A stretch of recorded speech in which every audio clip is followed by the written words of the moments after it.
police to cooperate with Jakim on Allah scripture, reported on shoes logo. Malaysian unemployment rate 3.3% in February.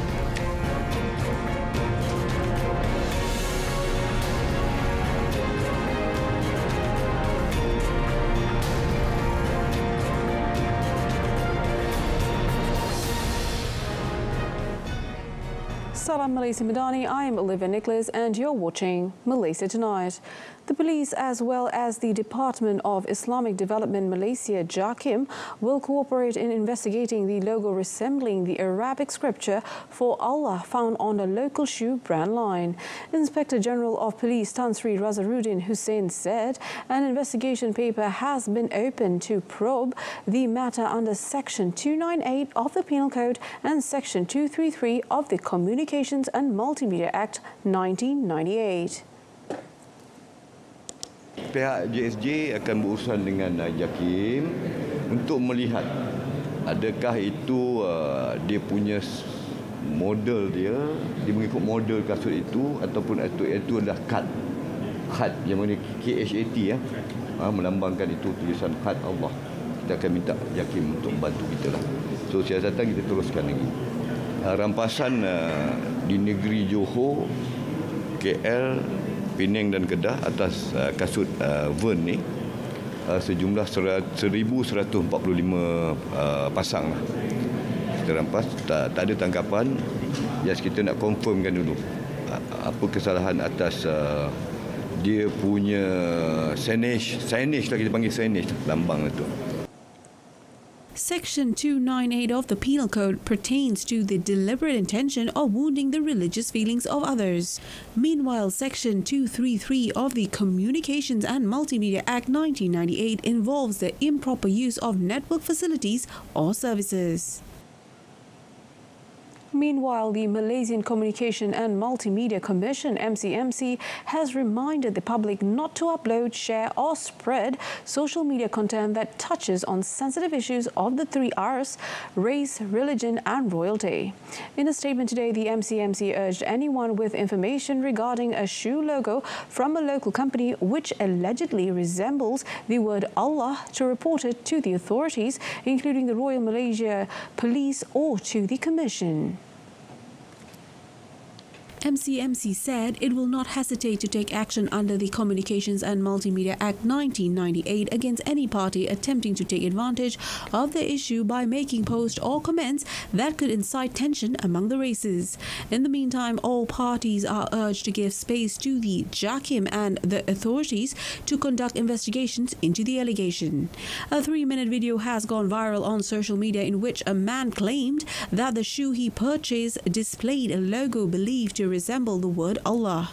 In response, Minister in the Prime Minister's Department for Religious Affairs, Dato Dr. Muhammad Naim Mokhtar, said that Jakim has been instructed to call up the parties concerned to obtain further explanations today. Now, Malaysia is on track to become a high-income nation by the end of the decade. According to the ASEAN Plus 3 Macroeconomic Research Office, or UMRO Chief Economist Ho Kor, the country is backed by strong inflow of foreign direct investments, FDI, and robust manufacturing sector, especially in the semiconductor industry. Elaborating further, Ho said there were FDI inflow spike in 2021 and 2022, and that should begin to show up in terms of actual investment in the next few years. He said UMRO is optimistic that as long as they maintain the fiscal and monetary discipline, the new inflows of investment from abroad will be able to help raise the growth rate and reach the high income level. Ho said Malaysia, dubbed the Silicon Valley of the East, is expected to attract more semiconductor industries in the future and will be the major beneficiary of the upswing of the semiconductor cycle that is expected to peak towards the end of the year.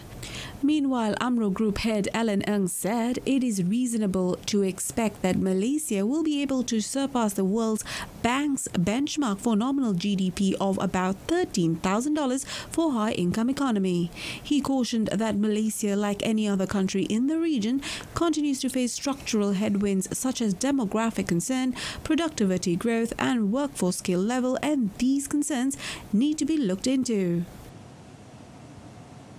Local institution persisted in their net buying trend for the sixth consecutive week with a net purchase of 557.4 million ringgit. According to MIDF research, they only net sold 81.3 million ringgit on Tuesday but were net buyers for the rest of the week, amounting to 638.7 million ringgit. Meanwhile, the net selling trend by foreign investors has now stretched into its sixth consecutive week with net outflow of 336.0 million ringgit. In its latest weekly fund flow report, the research house said that this widens the year-to-date net foreign outflow to 1.21 billion ringgit. MIDF further said that local retailers maintain their net selling stance on Bursa Malaysia for the fourth straight week, disposing 221.4 million ringgit net.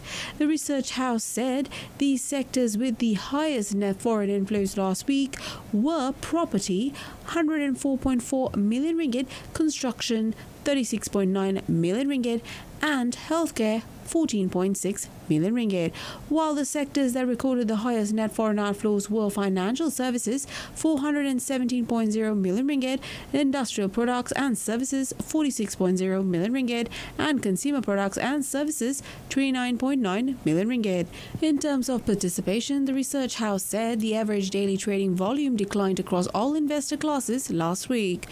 Foreign investors saw a dip of 15.7%, while retail and institutional investors saw declines of 0.5% and 1.8% respectively. Malaysia's sale value of the manufacturing sector meanwhile recorded a positive growth of 0.7%, reaching 146.2 billion ringgit in February 2024. According to the Department of Statistics Malaysia, or DOSM Chief Statistician Dato Sri Dr. Muhammad Uzair Mahidin, this represented a marginal increase as compared to 152.7 billion ringgit sales value, or a 3.2% growth registered in the previous month. He said the sales value of the electrical and electronics products subsector, which accounted for 34.1% of the total sales, grew by 1.3%. Meanwhile, the momentum of sales value for domestic-oriented industries remained positive, expanding by 5.6% in February 2024, January 2024, 10.8%. He said the expansion was primarily bolstered by the increases registered in the manufacture of fabricated metal products, except machinery and equipment, 9.1%, manufacture of motor vehicles, trailers and semi-trailers, 9.0%, and manufacture of food processing, 5.2%. Summarizing the manufacturing sector performance up to February 2024, Dato Sri Dr. Muhammad Uzair said that to date the sales value of the manufacturing sector achieved 298.9 billion ringgit, a 1.9% growth as compared to the first 2 months of 2023. Adding to that, Dato Sri Dr. Muhammad Uzair said the country's unemployment rate remained at 3.3% in February 2024, registering a lower number of unemployed at 567,000 persons. He said that the country's labour force position remained stable in February 2024 in line with the development of current economic activities, recording a continuing positive trend in the number of employed persons, while the number of unemployed persons dropped slightly. Dato Sri Dr. Muhammad Uzair also said that the number of employed persons continued to increase with a month-on-month rise of 0.2% to 16.51 million persons compared to 16.4 1.48 million people in January 2024. However, the number of unemployed persons during the month continued to register a downward trend, with a marginal decrease of 0.1% to 567,000 compared to 567,300 in January 2024, registering a 3.3% unemployment rate as in the prior month. Elaborating, the chief statistician said out of the total employed persons in February 2024, 75.2% were in the employees category, which recorded a slight increase of 0.1% to 12.41 million persons compared to 12.39 million persons in the previous month. Similarly, the upward trend was also seen in the own account workers category, which increased by 0.3% to 3.02 million persons compared to 3.01 million persons in January.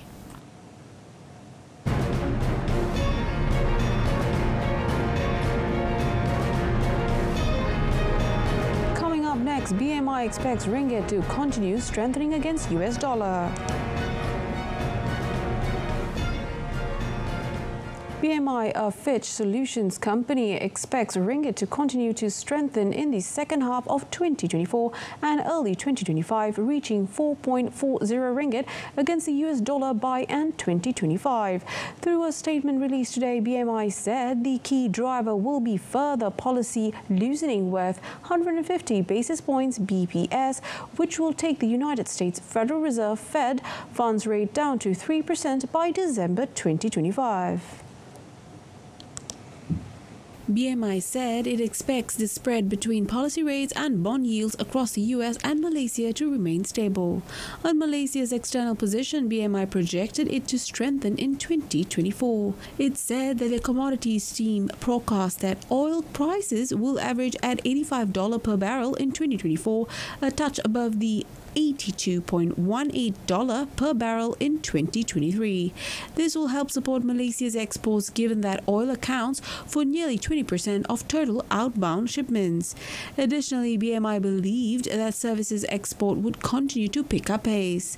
Moreover, BMI expects that resilient foreign direct investment (FDI) inflows will continue to be supportive of the ringgit.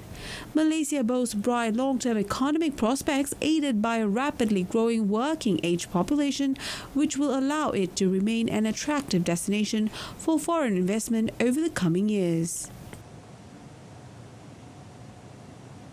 On another note, MBSB Bank Berhad today announced the discontinuation of its e-wallet platform effective from the 31st of May this year. Through a statement released today, the bank said that the strategic decision was aligned with its ongoing efforts to optimize and streamline its digital offerings. Commenting further on the matter, the bank said they remain dedicated to providing exceptional service and innovative financial solutions.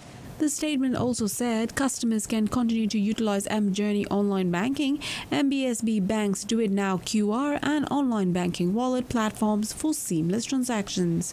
MBSB Bank said all outstanding balances in the e-wallet accounts would be refunded to the respective account holders.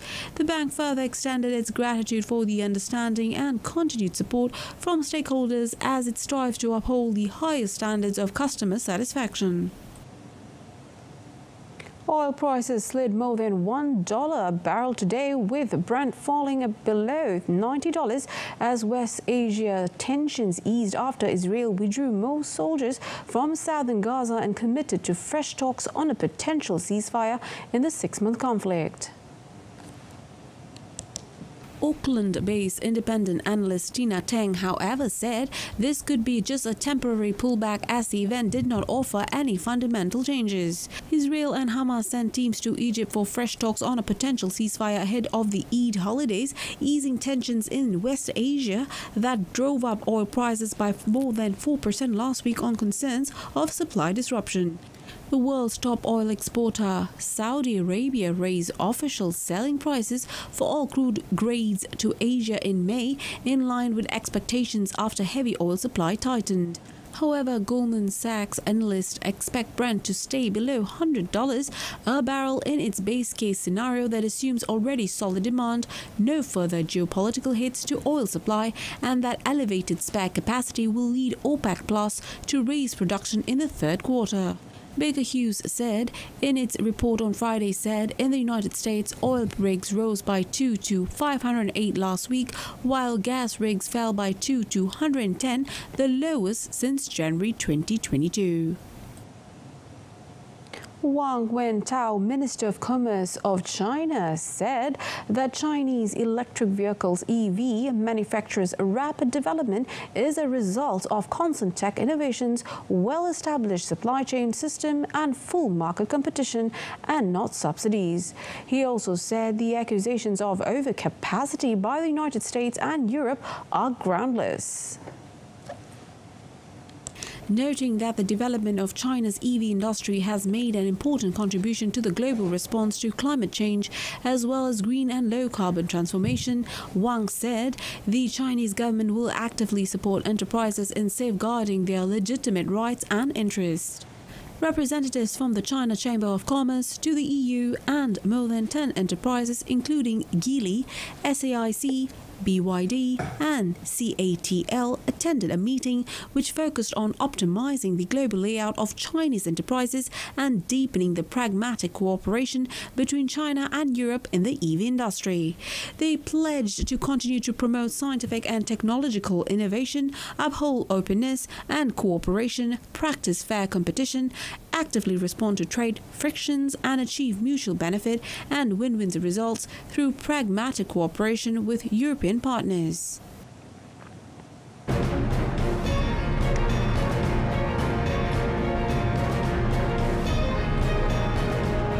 Up next in our foreign segment, Australia slams Israel on lack of explanation for killed aid workers.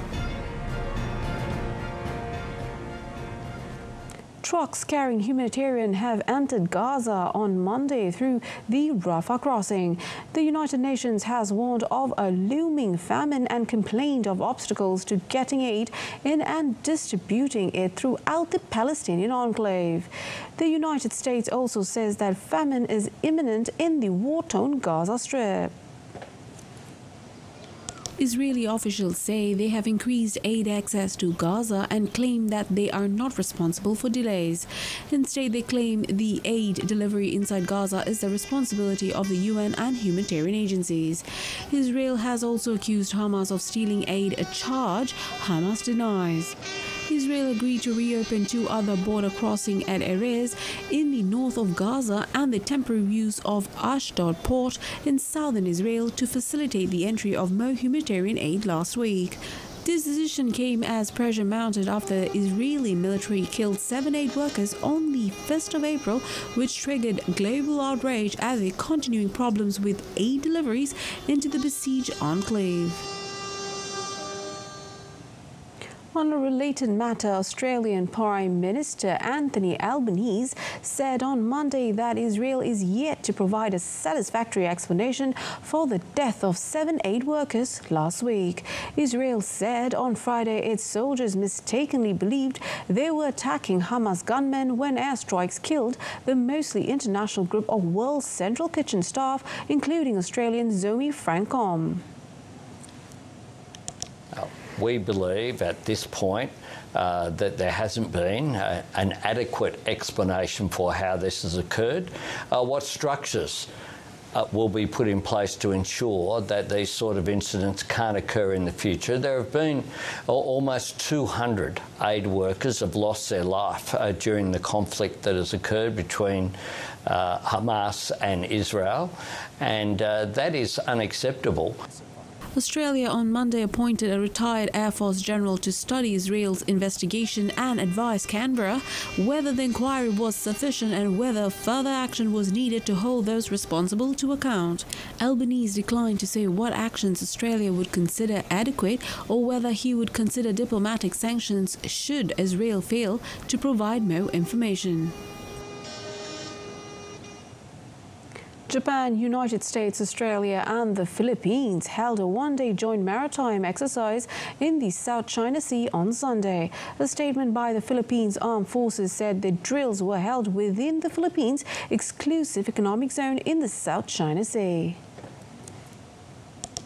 The drills involved aircraft and naval vessels, including littoral combat ship USS Mobile, Australian frigate HMAS Warumanga, and Japanese destroyer JS Akebono. The exercises involved communication activities and officer of the watch maneuvers aimed at improving interoperability among the four countries. The maritime activity took place days before a summit between the leaders of Japan, US and the Philippines, which will include a discussion of recent incidents in the South China Sea. The Philippines and China had several maritime run-ins last month that included the use of water cannon and heated verbal exchanges and have triggered concern about an escalation at sea. Beijing claims sovereignty over almost the entire South China Sea, which sparked dissatisfaction among neighboring countries that dispute some boundaries which they said cut into their exclusive economic zones.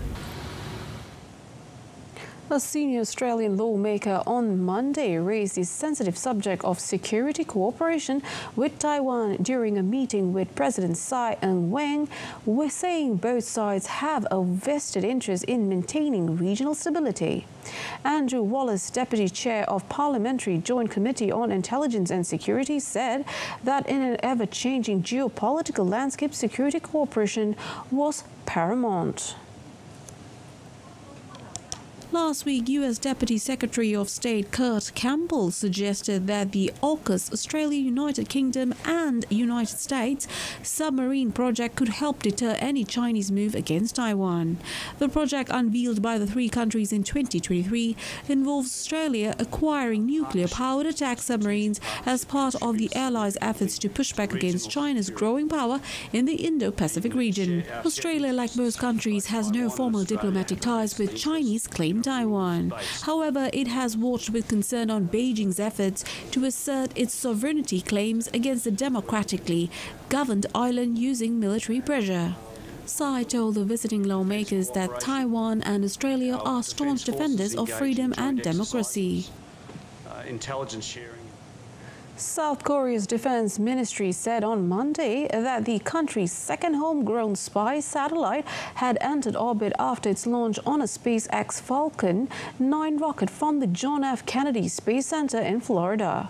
The ministry said in a statement the Falcon 9 rocket was launched close to midnight on Sunday and the satellite successfully separated from the launch vehicle 45 minutes later and entered its targeted orbit.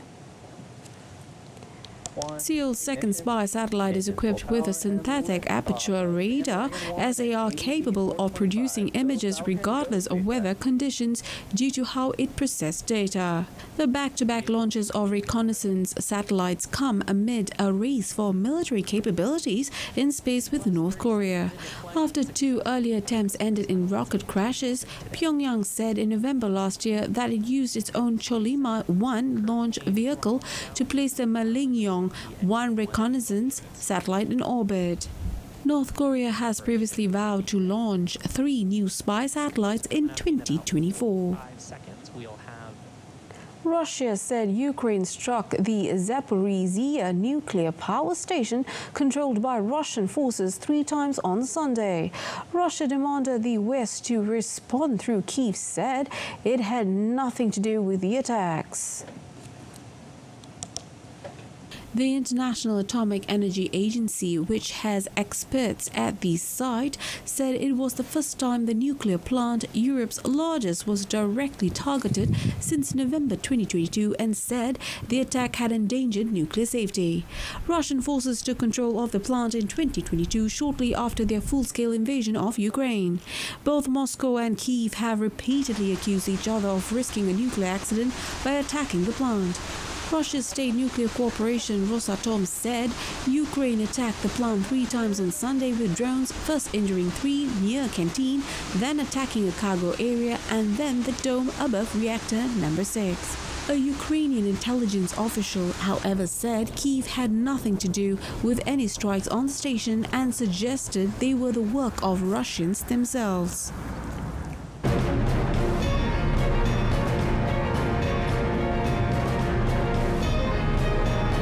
Still to come in sports, Liverpool draws against Manchester United, hand Arsenal league lead. On to sports football. Liverpool were held to a damaging 2-2 draw by Manchester United as they handed the initiative to Arsenal in the Premier League title race. Jurgen Klopp's side would have gone top with a victory against their bitter rivals at Old Trafford. Despite taking the lead through Luis Diaz's 23rd minute strike, Liverpool couldn't deliver the knockout blow. They wasted several chances to increase their advantage before Bruno Fernandes alertly pounced on Gerald Kwanzaa's wayward pass to score from just inside the Liverpool half in the 50th minute. To Klopp's visibly fury, Kobe Menu found space to net United's second with an eye-catching curler in the 67th minute. Liverpool avoided a repeat of their FA Cup quarter-final defeat at United earlier this season as Mohamed Salah equalised with an 84th minute penalty after Aaron Wan-Bissaka chopped down Harvey Elliott. But it was still a frustrating final visit to Old Trafford for Klopp before his departure at the end of the season, with Liverpool stuck behind Arsenal, who hold a 9-goal advantage on goal difference. Despite a poor season for Erik ten Hag's men, Liverpool have now failed to beat United in 3 meetings this season. Meanwhile, Tottenham moved into 4th place with a 3-1 win over Nottingham Forest. Ange Postecoglou's side took the lead thanks to an own goal from Forest defender Murillo in the 15th minute. Timo Werner's low cross into the 6-yard box caused panic, and Murillo's stretching attempt to clear diverted the ball into his own net. Chris Wood equalised in the 27th minute with a clinical strike from Anthony Langa's pass for his 12th league goal this season. But Mikey van der Van bagged Tottenham's second in the 52nd minute with a blistering strike from just inside the area. And 6 minutes later, Pedro Porro produced a powerful half volley from 14 yards to put the result beyond doubt. Tottenham are now above 5th place Aston Villa on goal difference and also hold a game in hand in the race to qualify for the Champions League via a top 4 finish. Over in the United States, the Major League Soccer, Timothy Tillman and Dennis Buanaga each scored first-half goals to propel LAFC to 2-1 home victory over the LA Galaxy on Saturday night in Los Angeles. LAFC, which entered the match struggling through its worst start after 6 matches in franchise history, dealt their city rivals their first defeat of the season. The hosts found the mark in the 4th minute of the match when Tillman tapped home his 3rd goal of the season. After the team's traded goal in the first 28 minutes, Buanga gave LAFC the edge for good when he converted a penalty kick in the 35th minute. LAFC's defense held firm in the second half, although Buanga... That's it for Malaysia Tonight this time around. In our top story, police to cooperate with Jakim on Allah scripture reported on shoes logo. Till next time, I'm Olivia Nicholas. From the river to the sea, Palestine will be free. Thanks for watching RTM, teman setia Anda.